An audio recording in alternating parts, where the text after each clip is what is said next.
Oke, masih lanjut dengan saya Aden Naufal. Kali ini kita bahas tentang boiler, ya kan. Saya sambil duduk, papan tulis di belakang. Nanti kalau membutuhkan papan tulis saya akan turun. Sekarang saya akan secara verbal dulu, verbal tanpa papan tulis. Oke, kita boiler SOP-nya dulu ya. Kita lakukan cleaning pagi, ada jadwal kebersihan seperti piket kelas gitu kan. Kita lakukan cleaning. Contoh pada hari Rabu itu tarik abu ash pit di bawah furnace atau roaster. Tarik abu semuanya. Oke, tarik abu, kemudian buang abu. Kalau misalnya ada abu kemarin nggak sempat dibuang karena udah kemalaman ngantuk operator, ya kan. Buang abu, kemudian sapu-sapu bersih, kemudian lakukan cek level air, ada berapa level airnya. Kalau keadaan normal ya normal, kalau dia lower tambahkan air dulu, kalau lebih kita blue down, tapi itu jarang. Pada saat ingin start proses air itu lebih, yang seringnya itu kurang, tambahkan dulu. Kemudian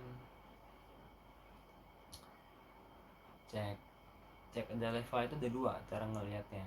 Dari mobre itu kan elektriknya ada di panel kelihatan. Kemudian side glass, cek bukan side glass, apakah side glass itu udah sumbat atau enggak kan. Drain airnya, kemudian drain valve airnya, drain valve steamnya, itu uapnya kan. Keadaan optimum untuk air di upper drum itu kan setengah lebih sedikit, atau di persentase biar gampang 60% lah kan normalnya. Oke, setelah itu kan bahan bakar fiber belum ada, berarti kita panggil loader. Hai loader, bawa sini cangkang gitu kan. Masukkan cangkang dulu pertama kali, kita pakai cangkang gitu. Abunya asap dari cemeh hitam itu dia, pakai cangkang ya, karena kalori lebih besar. Oh ya, kita kan bahas SSC, steam consumes, pokoknya kebutuhan steam lah, lupa panjangannya, nanti kita bahas. Oke, setelah itu pastikan air ada. Dengan cara apa? Pertama kali sebelum proses pembakaran, kita cek air di namanya apa, internal water treatment. Cek berapa level chemicalnya, bagaimana cara menentukan penambahannya, lihat di video tentang water treatment, itu udah saya jelaskan. Oke, siap. Kemudian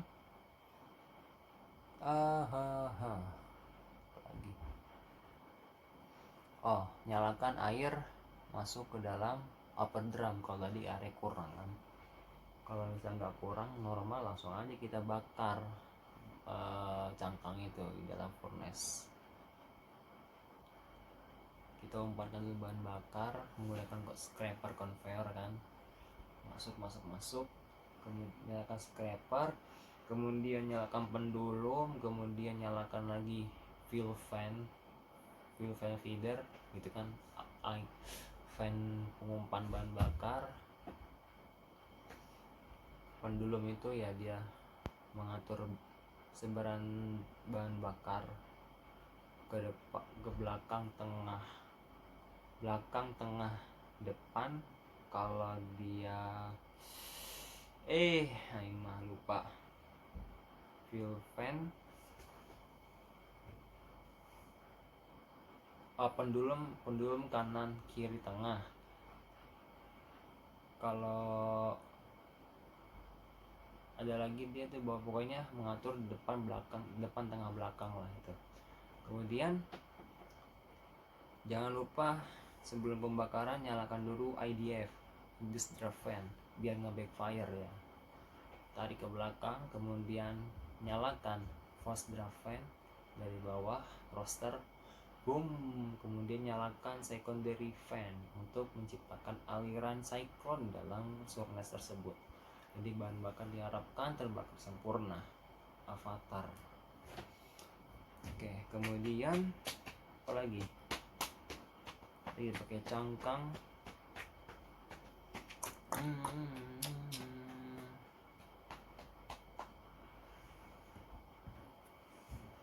Ya, jangan pernah buka steam valve, steam main valve sebelum tekanan tadi boiler berapa, di tekanan 20 bar minimal atau sampai dengan 21,5 bar.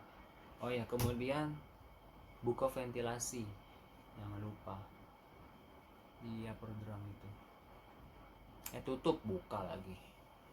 Kalau itu dibuka mah pas mau stop proses nanti, kan tutup valve-nya. Atas. Oke. Kita harus jaga tekanan boiler dan suplai bahan bakar. Itu aja intinya kalau di boiler. Sama air. Internal water treatment. Kemudian jaga temperatur feed tank itu di 80 sampai 90. Ini dia. Agar nanti proses di deaerator itu sempurna, penghilangan kadar oksigen ya. Bikin kerja deaerator nggak berat lah. Kemudian lakukan selalu sonic blowing selama 1 jam sekali, 2 jam sekali. Karena kalau keseringan nanti kan, kalau keseringan contoh harusnya 2 jam sekali, itu sudah diketahui bahwa tebalnya itu anggap itu udah 2 cm ya kan di boiler tuh, di pipa boiler. Nah baru 1 jam baru 1 cm kan. Sonic blowing tuh, sonic itu kan frekuensi getaran, pipa digetar itu kan lama-lama itu merusak struktur ikatan pipanya di pajak metalurgi. Itu dia, mengganggu ikatan-ikatan di dalam pipa itu, ikatan struktural metal ya. Kalau keseringan diberikan sonic bisa pecah itu pipa atau enggak bocor. Harusnya getarannya itu diredam sama abu, karena abunya tipis jadi sebagian getaran itu sonic diredam sama diserap sama si pipa itu. Nah itulah intinya. Itu juga bahaya keseringan, meskipun nggak terlalu dalam hitungan sebulan rusak, itu ya bertahun-tahun, cuman irit energi untuk mengaktifkan sonic blowing sama memperpanjang lagi umurnya, umur dari pipa itu lah pokoknya. Kemudian dari sonic blowing, atur bahan bakar. Nyala itu ya, tadi kan udah nyala fan, induced draft fan, forced draft fan, yang di intinya itu bagi pembakar second draft fan. Sebelum itu semua 3 nyalakan fuel, kipas bahan bakar, nyalakan pendulum, pengumpanan bahan bakar, selesai ya. Itu untuk boiler 8 menit. Oke, masih lanjut apalagi. Nah pada saat proses ya kan, udah kita atur aja supaya bahan bakar nggak boleh kurang. Dengan cara apa? Kita lihat di panel itu ada namanya dia tekanan. Lihat tekanannya, kalau bisa turun tambah bahan bakar, kalau kelebihan stop bahan bakar. Dan jangan lupa cek hardness dari balloon chamber setiap 2 jam sekali. Kenapa? Yang dicek itu yang paling rutin itu hardness di sana pas PKL. Karena kalau hardness sudah lebih dari 2000 ppm itu udah pasti nyalainnya tuh naik tinggi gitu. Itu indikator cepatnya lapangannya. Selagi total hardness-nya TDS-nya masih lebih di bawah 2000, berarti aman kan, total disolved solid. Nah kalau misalnya TDS tinggi berarti kan ikut juga fosfat, sulfit, total hardness, Mg dan Ca, magnesium dan kalsium itu, sama alkalinity itu pasti naik semua gitu kan. Meskipun naiknya nggak serempak, pokoknya naik. Kalau TDS masih di bawah ya berarti yang lainnya itu masih di bawah standar gitu ya, ibarat kata itu cepet prediksi lapangannya. TDS nya tinggi ya, berarti apa kita lakukan? Kita blue down. Sekali blue down bisa, atau berangsur-angsur dam pelan-pelan gitu, tapi jangan sampai air itu di level low, tetap di normal gitu. Troubleshooting yang lain apa? Kalau misalnya di blue down itu masih tinggi, nah ini dia on cleaning yang kita stroke nya itu losing pump kita gedekan kan, ppm itu 0,5 ya, kita naikkan ke 0,6 ppm atau 0,7, pokoknya dosisnya itu kita atur lah. Pada saat itu cek lagi TDS nya. Kalau terus enggak, tuh pasti akan linear, semakin besar stroke di online cleaningnya itu kan. Online cleaning tujuannya untuk mendispersi kan kerak-kerak yang ada di pipa boiler. Karena kalau kita mainkan stroke di bagian bahan chemical mempresipitasi air boiler itu kan, airnya kan ada dua, bisa ada air yang banyak kadar keraknya, atau dari pipanya udah kotor dan nempel-nempel. Caranya pertama apa ya, tadi kita mainkan pipa simpan di online cleaningnya. Oh tapi online cleaning udah mulai 0 mulai 1 nih, jauh banget ppm ya kan, tinggi. Jadi kita anggapan ekstrim banget lah kan. Nah, kita masukkan lagi, kita atur stroke di dosing pump chemical yang berfungsi untuk mempresipitasi penyebab kerak di boiler gitu kan. Namanya saya lupa itu, tapi saya paham cara itunya.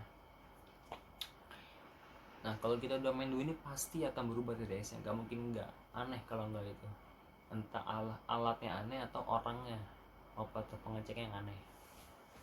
Oke, udah diatur, kita mainkan stroke chemicalnya, blue down-nya kita cek terus. Kemudian pada saat stop proses, nah untuk ketiganya pasti kebakaran besar, itu pusat pembangkit energi di pipeline sawit dan backfire nanti pada saat pengorekan abu. Kita pastikan sarung tangan ada, memakai baju kerja, memakai sepatu safety, memakai helm, dan pakai masker jangan lupa karena itu berdebu. Pakai masker, pakai bot kuping juga bisa karena dekat sama engine room, air mak pakai aja kalau mau. Oke, stop proses, kita stop umpan bahan bakar, tunggu tekanan sampai 317 bar, tutup main valve nya, tarik abu deh tuh, dengan keadaan fan force draft fan itu dimatikan, secondary matikan, induced draft fan IDF belum mati, karena kalau dimatikan pasti kita korek abu backfire, muka gosong, nggak boleh. Tarik abu terus sampai tekanan di sekitar 10 bar turun ya, 10 bar ataupun di bawahnya lagi lah. Nah, tapi jangan tekanan boiler itu sampai habis. Itu dia. Jangan apa ya, 10 bar itu jangan biarkan boiler itu tinggal, jangan biarkan boiler ditinggal tekanannya lebih dari 10 bar. Tekanan di bawah 10 bar baru boleh tinggal pulang. Itu dia. Bahaya, meledak, hancur pabrik, ownernya marah, rugi besar ya. Kemudian stop bahan bakar, stop supply air, kita matikan, biarkan hidup panasnya secara alami sampai pagi gitu ya. Oke, cleaning, siap-siap bersih-bersih, matikan udah selesai itu matikan industri fan-nya, matikan semua panel, jebret mati, keadaan cleaning bersih dan siap untuk pulang. Itu untuk boiler sekilas, karena jika lebih dalam lagi itu butuh waktu sekitar 2 jam untuk bahas boiler. Nah, cukup, memorinya saya penuh. Oke. Kita akan bahas steam consumption ya. Oke, saya akan tulis dulu. Bentar, saya tulis dulu, saya matikan. Oke, kembali lagi dengan saya udah Novel. Sekarang kita bahas kebutuhan steam ya, bahan bakar. Kapasitas pabrik PKS kemarin 45 ton per jam. Ngeblur lagi. Ini 45 ton per jam. Material balance fiber 13% dan cangkang 5,1%.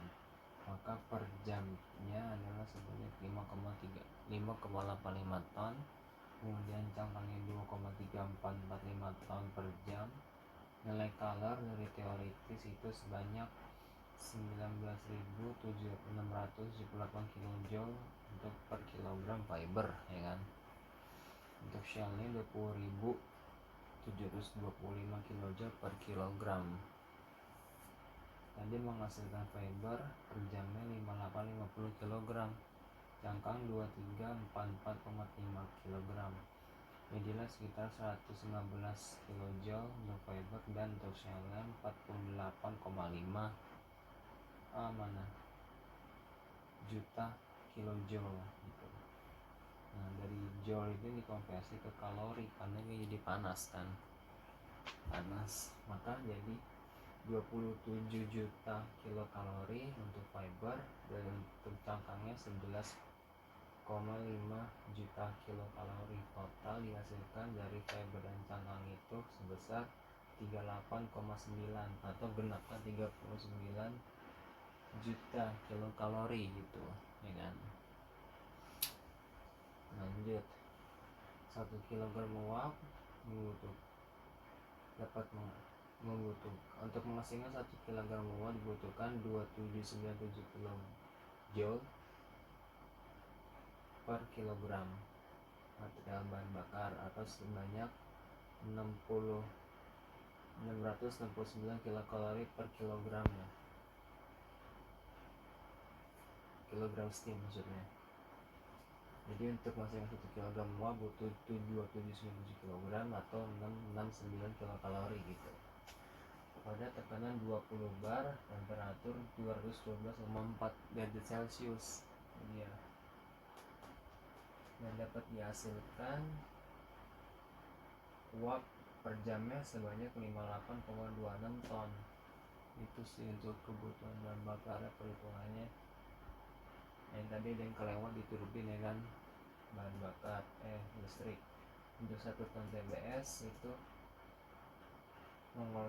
mengolah 1 ton TBS memerlukan listrik sebanyak 15 sampai 17 kW. Maka tinggal dikalikan aja, dapat 675 untuk 15 per 45 ton per jam dan 765 watt kilowatt untuk 45 ton per jam. Dan untuk menghasilkan 1 kW membutuhkan 25 kg uap. Ini membuat listrik, ini membuat uap gitu. 1 kilowatt membutuhkan 25 kg uap dan 1 kg uap membutuhkan 2797 kJ. Maka didapatkan jika mengambil contoh 17 kW per tonnya, maka untuk 45 ton dibutuhkan sebanyak 19.125 kg uap per jamnya gitu sih. Jadi lihat hitungannya. Oke, selesai. Terima kasih untuk boiler dan juga engine room. Akan lanjut ke yang terakhir, apa itu final effluent atau kolom limbah. Cekidot.